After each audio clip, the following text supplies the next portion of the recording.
Greetings and welcome to the Dr. J Vlog Series. It's Wednesday, August 27th, 2025, and on Wednesdays we talk about emotional well-being and relationships.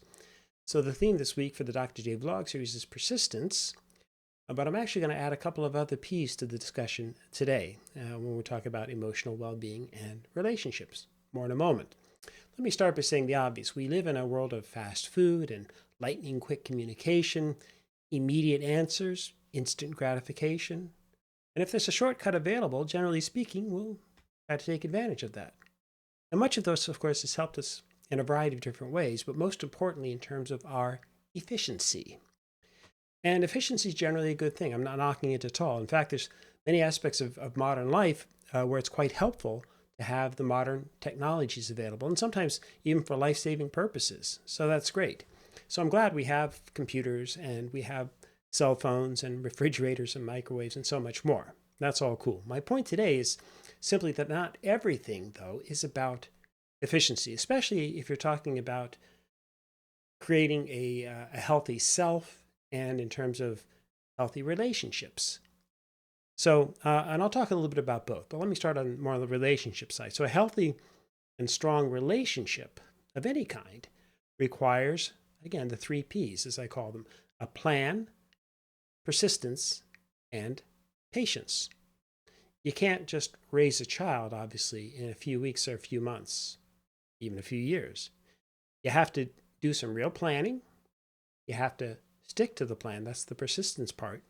And you have to be patient. And then see how things evolve and turn out. And again, it's going to take many, many years in many instances, right? And truly healthy and committed relationships require much longer than we typically realize. How long? Well, again, it's like the issue of forming habits that I talked about on Monday's vlog. There's an average amount of time, if you want to look up the research in that regard, and then there's a lot of variation around that average. So some people, of course, get there much quicker than others. I'm not talking about falling in love. That can happen, in a New York minute. That can happen instantly. Okay.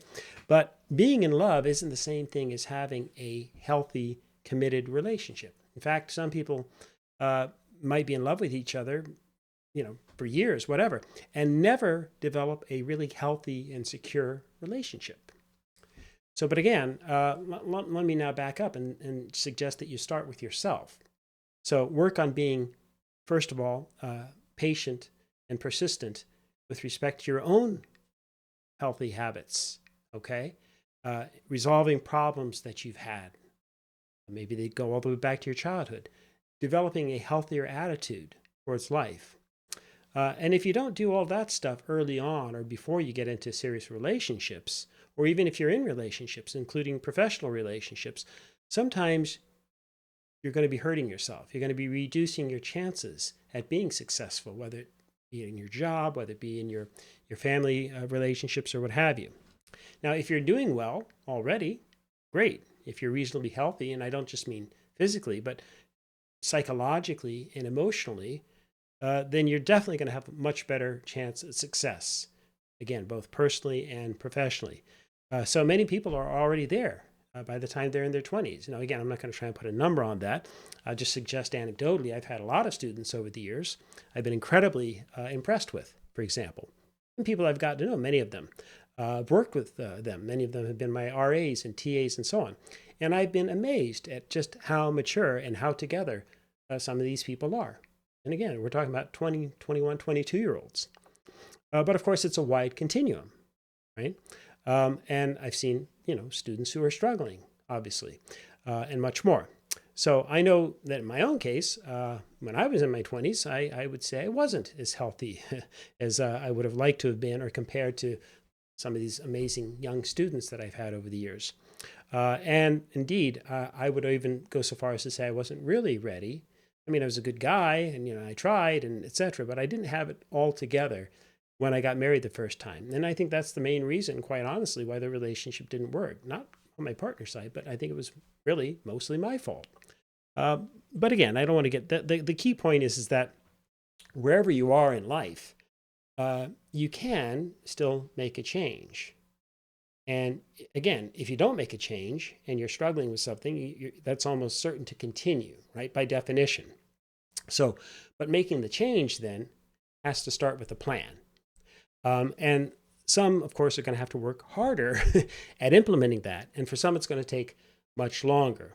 And so that's why we have to be persistent and we have to be patient. Okay, and it's just like developing healthy eating or exercise habits, like I talked about on Monday. All of that requires planning, persistence, and patience. And that's true of what I call developing healthy emotional habits as well. Okay, so you have to work at it. That is, identify a problem area, something that you'd like to be better at, something maybe you'd like to change, or something like you'd like to be really good at, within the context of a relationship or what have you. Develop a plan and then put that into practice. Okay, so for example, if you're the kind of person who always sees the world in a negative light, you're a Debbie Downer or whatever, a phrase you'd like to use. You can't just flip a switch and then suddenly wake up tomorrow with a whole new perspective. I wish it were that easy. If you're someone who gets angry too readily at the slightest provocation, then you can't just snap your fingers and suddenly become this beacon of calm and equanimity.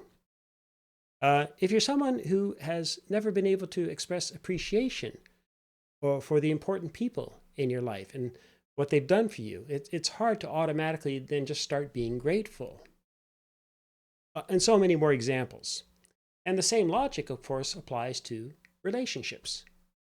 If you have some problem areas in a relationship, problems with, say, communication, that's a classic, or if you have trust issues, or if you're easily offended, or if you're not pulling your weight around the household or the other person isn't, whatever, then you'll need to acknowledge the problem, then get some help, perhaps seek some advice, professional or online or what have you, consult resources, and then make a plan. And that's just for starters. It's the necessary foundation that we have to build. So the key to success then comes down to our ability then, once we have a plan, our ability then to persevere, to stick to the plan. Now, I'm not saying that you have to be perfect. And that's in fact almost impossible in any event.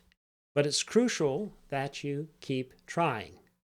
Okay, if you fall short, you mess up on a given day, that doesn't mean you're a failure or that you should just give up.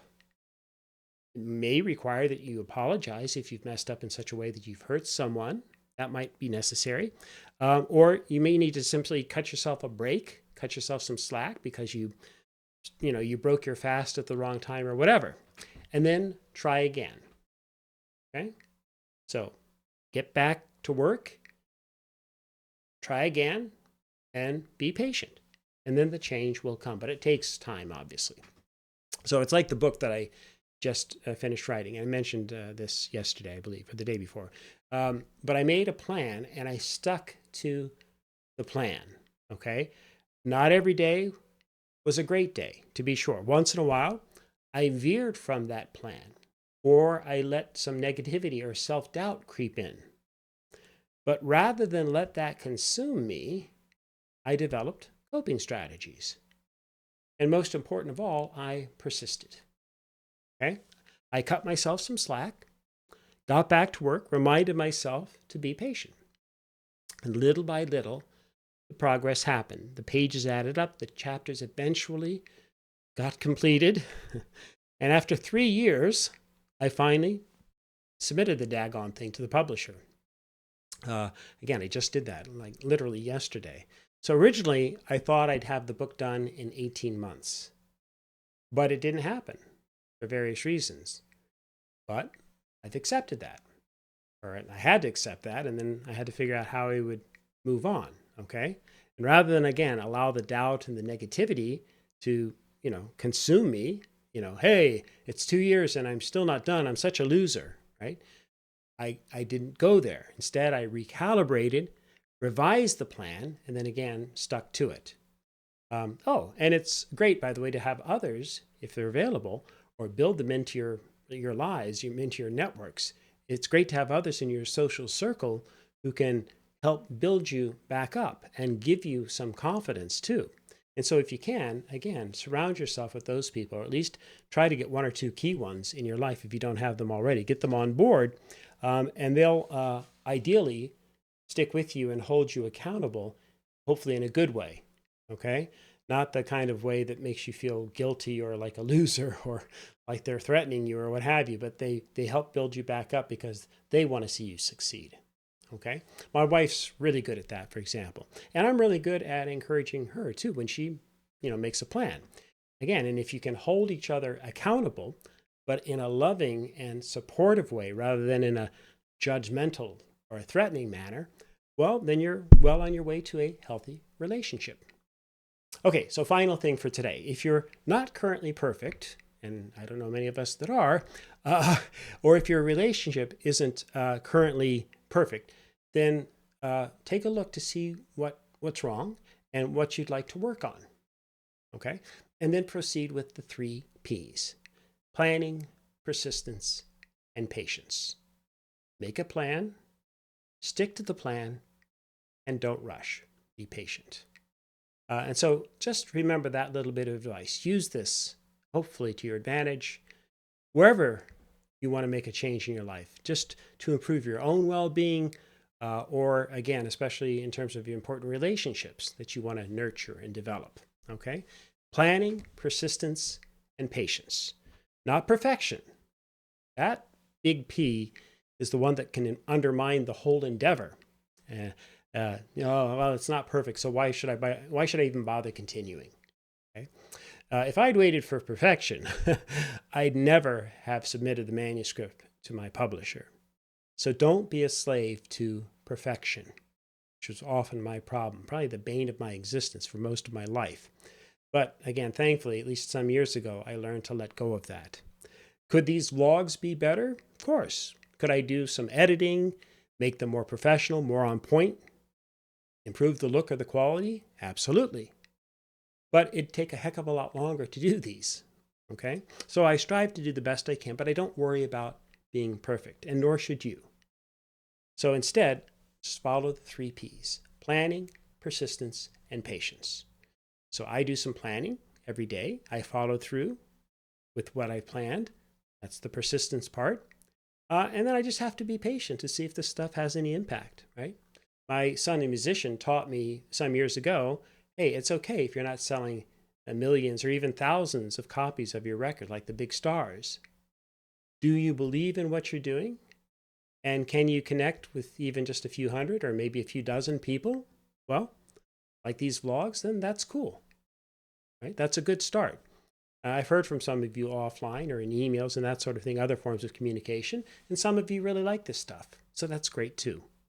So, and you could do the same thing in general, what I'm suggesting in your life. Whatever you really want to do, the keys involve first making a plan, being persistent, and being patient. Brick by brick, day by day, you'll find yourself building that foundation. And then someday, you're going to see an amazing payoff. I don't know when. It might take 5 months. It might take 5 years. It might be in 50 years.